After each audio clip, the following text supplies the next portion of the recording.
In the previous part, we have learned one important fact that some of the leaders who were not followed Gandhiji's way of struggle tried to make their own alternative paths. Watch the screen. This is an extract from Subhash Chandra Bose writing.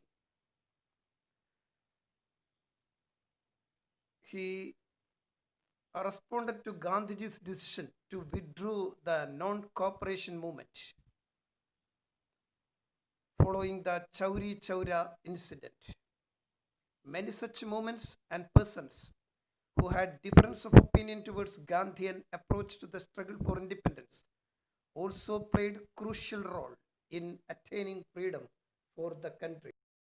In 1923, Swaraj Party was formed under the leadership of C.R. Das Motilal Nehru.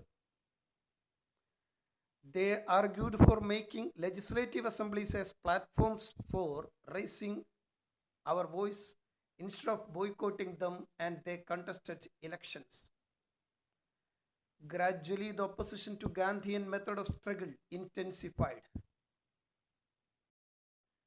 In 1928, Socialist Republican Association was formed by the revolutionaries like Bhagat Singh, Chandrasekhar Azad, Rajguru, and Sukhadev.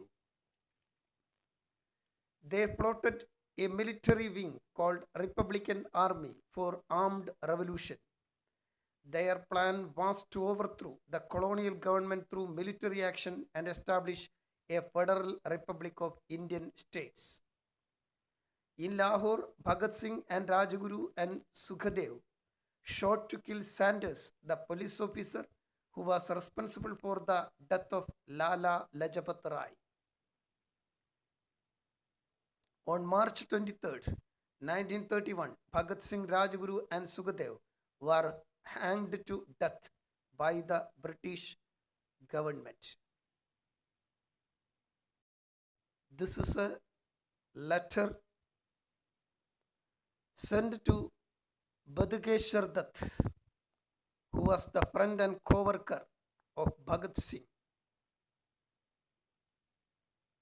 And this letter was written by Bhagat Singh. Now you are watching the other associations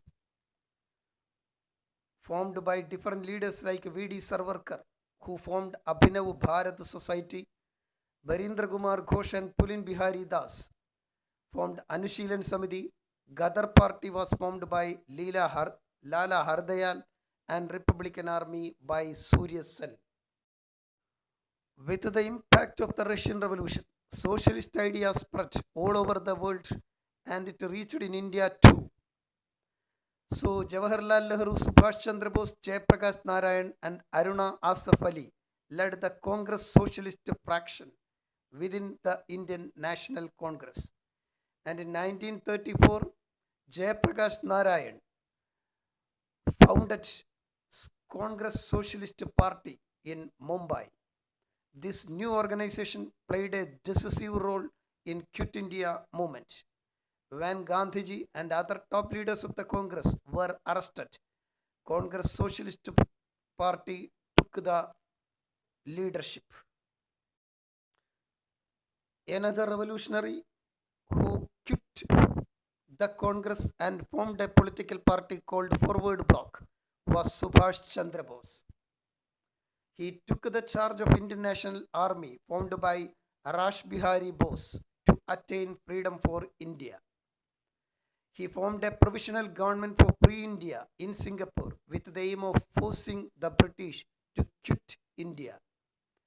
Indian National Army had a women wing called Jhansi Regiment, which was led by Keralite Captain Lakshmi. Because of the impact of the spread of socialist ideology, many movements of workers and peasants formed in India. The earlier labor unions in India are Ahmedabad Textile Association, Madras Labor Union, etc. These movements of workers and peasants were also contributed much to the freedom struggle of India. 1920, the All India Trade Union Congress was formed under the leadership of N.M. Joshi and Lala Lajpat Rai. The main objectives of AITUC were to organize and act as a working class, to facilitate Indian working class to cooperate with the working class outside India, to participate actively in the Indian freedom struggle. Because of the huge tax levied by the British, severe exploitation of the zamindars, and the low price of the agricultural products, Indian farmers realized the importance of an organized struggle against the British. The All India Kisan Congress, which was later called All India Kisan Sabha, was formed in Lahore by the efforts of the leaders like N.G. Ranga.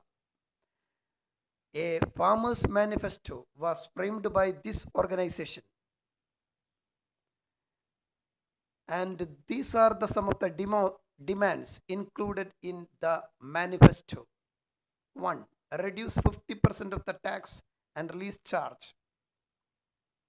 Right of debts. Cancel feudal taxes. Ensure minimum wage of agriculture workers. Recognize peasant unions. Some more agitations were broken out into the different local areas of India. They are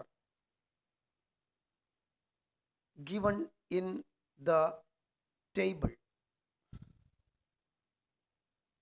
After the Second World War, the world political arena was totally changed.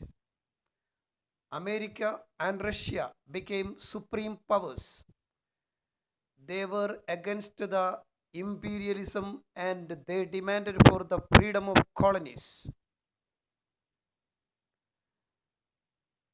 The new British government came to power after the Second World War under the leadership of Clement Attlee, sympathizer to India, also expedited our independence from colonial rule.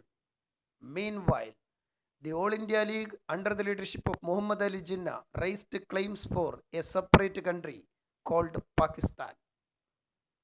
So the British authority appointed Lord Mountbatten as the Viceroy of India to deliver freedom to India. He framed the Mountbatten Plan, and these are the important proposals included in the plan.